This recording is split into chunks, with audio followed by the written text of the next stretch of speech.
Small ఉంది, big ఉంది, right. ఇక్కడ స్మాల్ సర్కిల్ చేస్తే ఇది చాలా పాజిటివ్ సైడ్, చాలా మంచిది.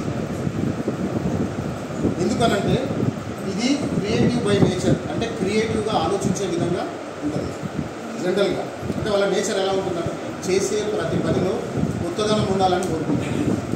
అంటే నేను క్రియేటివ్ ఇన్ ద సెన్స్ ఏంటంటే 10 మందికి నేను నచ్చాలి, నేను చేసే ప్రతి పని, నా మాట, నా వేషధారణ ప్రతిదీ కూడా నచ్చాలని ప్రయత్నం చేసే వ్యక్తులు ఇలా రాస్తారు. ఐ సర్కిల్ పెట్టేసి. సార్ క్లియరా? లాస్ట్ ఎవరి సర్కిల్ అయితే పెద్దగా అవుతుందో, ఈ క్రియేటివిటీ అంటే ఏంటి సార్? Thinking power. ఇలా ఎవరైతే ఎక్కువ ఆలోచించుకుంటూ ఉంటారో లాస్ట్కు సర్కిల్ పెద్దగా అయిపోతుంది సార్. ఈ సర్కిల్ పెద్దగా అయిందంటే దేనికి సంకేతం అంటే వాళ్ళు బాగా లేజీగా అయిపోయారని అర్థం. లేజినెస్ వచ్చేస్తుంది సార్. ఫిజికల్ పేర్కొన్నది ఓన్లీ స్మార్ట్ వర్క్. ఇక్కడ క్రియేటివిటీ ఎక్కువైతే కూడా లేజినెస్ వస్తుంది. అంటే సర్కిల్ చేయాలి కానీ స్మాల్ సర్కిల్ చేయాలి.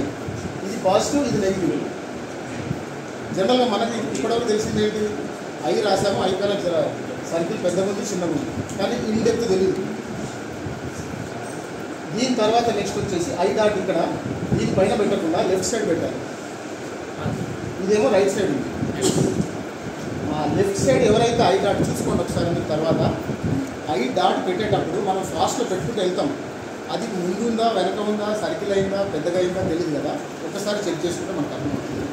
ఈ లెఫ్ట్ సైడ్ ఎవరైతే సర్కిల్ చేస్తారో వీళ్ళంతా నేచర్ ఎలా ఉంటుందంటే గడిచిపోయిన విషయాల గురించి ఎక్కువ ఆలోచిస్తారు. పాస్ట్ థింగ్స్ అంటే పాస్ట్లో ఎక్కువ ఉంటారు. నేను అది చేయాల్సి లేకుండా, ఇది నాకు జరగాల్సి లేకుండా, వాళ్ళు అది నన్ను అదన్నారు, ఇదన్నారు, రకరకాలుగా ఏదైతే ఆయనకు అవసరం లేదో, జరిగిపోయిన విషయాలు ఏమున్నాయో వాటి గురించి ఎక్కువ ఆలోచించే వ్యక్తులు. మేడం తర్వాత చూసుకోవచ్చు, మీరు వినండి first. Right left circle left side వెళ్ళే వాళ్ళు ఎలా ఉంటారంటే గడిచిపోయిన విషయాలు గతంలో ఉంటారు. గతంలో ఉంటే సక్సెస్ఫుల్గా వెళ్ళగలుగుతాం మనం, పోలేము. అందుకని ఇది కూడా నెగిటివ్ సైడ్. నెక్స్ట్ ఇది ఏంటి?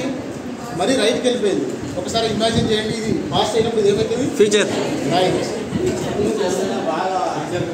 ఫ్యూచర్ గురించి ఫ్యూచర్లో కూడా మొత్తం ఫ్యూచర్లో ఉంటే పాస్ట్ ఉండదు, ప్రజెంట్ ఉండదు. ఫ్యూచర్ అవసరం లేదు సార్, కాకపోతే మెజారిటీ ఫ్యూచర్ గురించి ఎక్కువ ఆలోచిస్తారు. రాసినప్పుడు కొన్ని ప్లానింగ్స్ ఎక్కువ ఉంటాయి, మొత్తం ఫ్యూచర్ గురించి ఉంటుంది, ప్రజెంట్లో వర్క్ చేయరు. కాబట్టి ఇది కూడా నెగిటివ్ సైడ్. నెక్స్ట్ ఇక్కడ ఐ డాట్ బదులు చిన్న ఇట్లా స్లాష్ పెట్టారు ఇట్లా ఫాస్ట్. వీళ్ళకి ఏంటంటే అసలు ఓపిక ఉండదు, ఇంపేషెంట్, ఓపిక అసలు ఉండదు. ఎవరైనా చెప్తున్నా కూడా నాకు తెలిసిలే అన్న ఫీలింగ్ ఉంటుంది జనరల్గా. దీనివల్ల ఇంకోటి ఏంటంటే సార్, వీళ్ళు మాట్లాడితే కొట్లాడినట్టుగానే ఉంటుంది. మనం ఉన్నాం సార్, ఇవన్నీ కూడా మనం రాసినాయి సార్, ఎవరెవరు రాస్తూ ఉంటారు. ఇవన్నీ రీసెర్చ్ చేసినది కదా సార్. రీసెర్చ్ ఇది సైకాలజీ ప్లస్ సైన్స్.